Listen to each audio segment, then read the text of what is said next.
Terima kasih. Assalamualaikum warahmatullahi wabarakatuh. Rekan-rekan wartawan yang saya cintai, terima kasih sudah hadir malam ini di Dharma Wangsa Hotel untuk menghadiri press conference singkat yang saya laksanakan untuk mengklarifikasi beberapa hal yang menjadi fokus pemberitaan hari ini sehubungan dengan diskusi yang tadi diselenggarakan oleh kedai kopi di Hotel A1 di Jalan Wahid Hashim, Jakarta, terkait dengan sikap dan komitmen pribadi saya dan juga sikap dan komitmen PBB terhadap Koalisi Indonesia Maju. Sebagaimana saudara-saudara maklum, PBB merupakan salah satu partai yang di awal sekali mendeklarasikan Pak Prabowo Subianto sebagai calon Presiden Republik Indonesia 2024-2029 yang akan datang, sebelum ada satupun partai melakukan deklarasi, dan deklarasi dilakukan pada akhir Agustus yang lalu di Bumi Serpong Damai, dan kemudian kami melakukan kegiatan serupa deklarasi di 6 wilayah, mulai dari Aceh sampai ke Jayapura sampai ke Papua.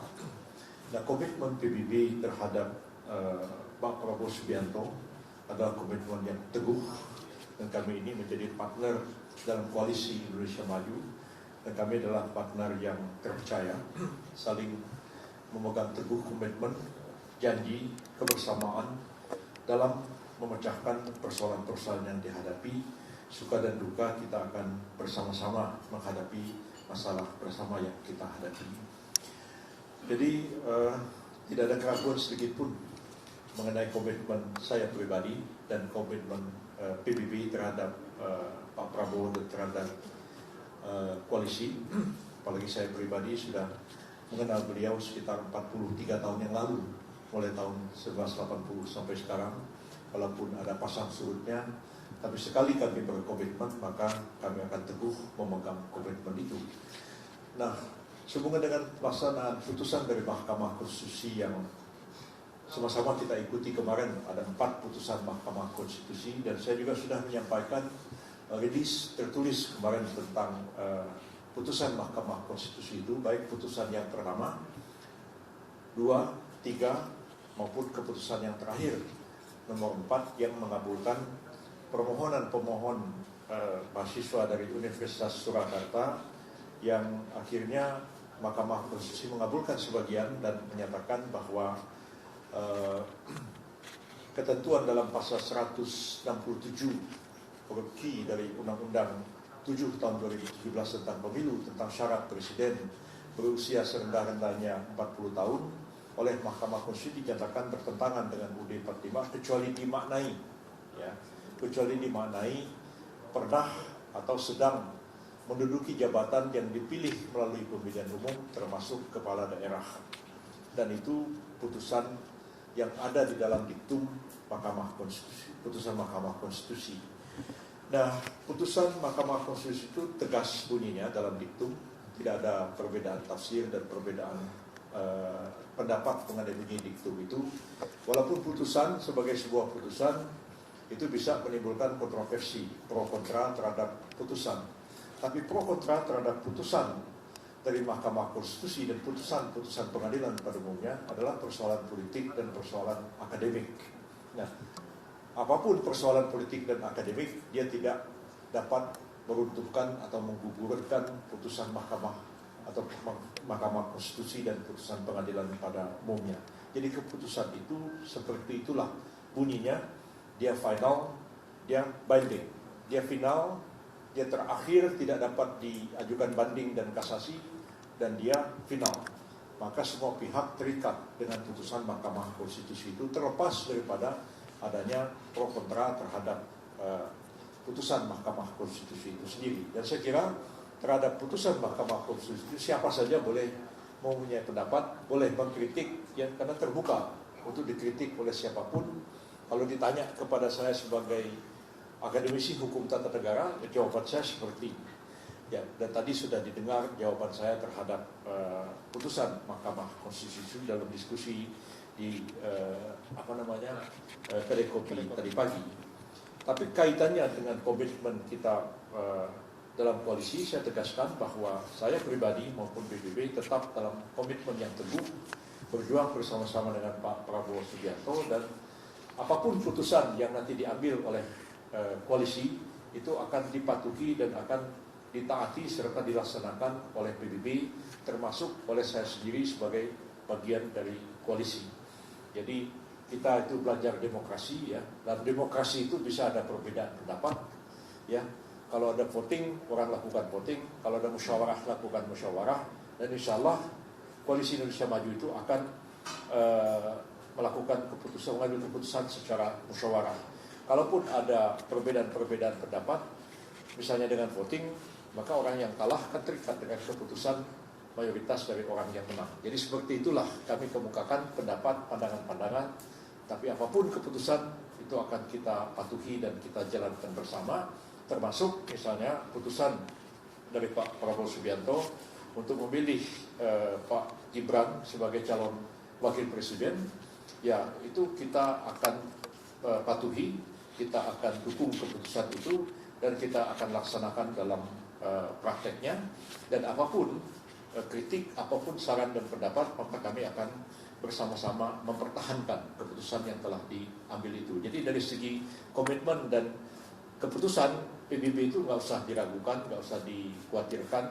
Kita komit dengan koalisi, dan apapun keputusan koalisi yang diambil oleh Pak Prabowo terkait dengan wakil presiden dan keputusan-keputusan lain, itu akan kita patuhi dan kita akan laksanakan bersama apapun risiko yang kita hadapi.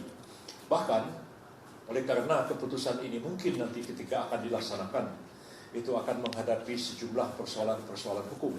Misalnya, apakah keputusan ini harus mengubah undang-undang? Apakah presiden perlu mengeluarkan perpu? Apakah ketua KPU Pak Hashim harus mengeluarkan keputusan KPU?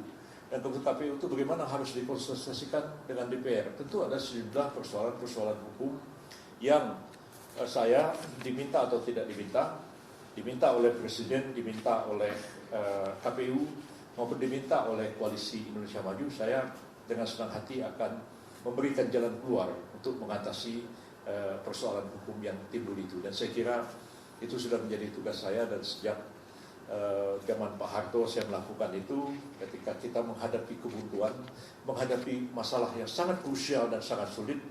Kemudian coba Saudara Yusuf cari jalan keluarnya, itu saya akan putar otak dan mencari jalan keluar yang terbaik mengatasi persoalan-persoalan hukum yang krusial itu, sehingga nantinya keputusan yang diambil oleh pemerintah dalam melaksanakan putusan Mahkamah Konstitusi, keputusan yang diambil oleh Koalisi Indonesia Maju, dan keputusan yang diambil oleh Pak Prabowo Subianto adalah keputusan yang benar, sah, legal, dan konstitusional lihat dari hukum dan peraturan perundang-undangan yang berlaku di negara kita. Dan saya tetap mempunyai komitmen yang teguh untuk mengatasi persoalan-persoalan hukum yang kemungkinan akan timbul nanti. Saya kira itu penegasan saya, dan saya ucapkan banyak terima kasih atas kehadiran rekan-rekan wartawan.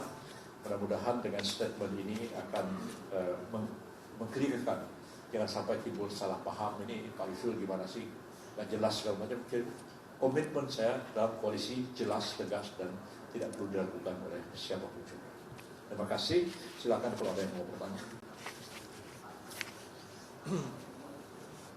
Silakan Pak Rekan Mulia, jika ada yang bertanya.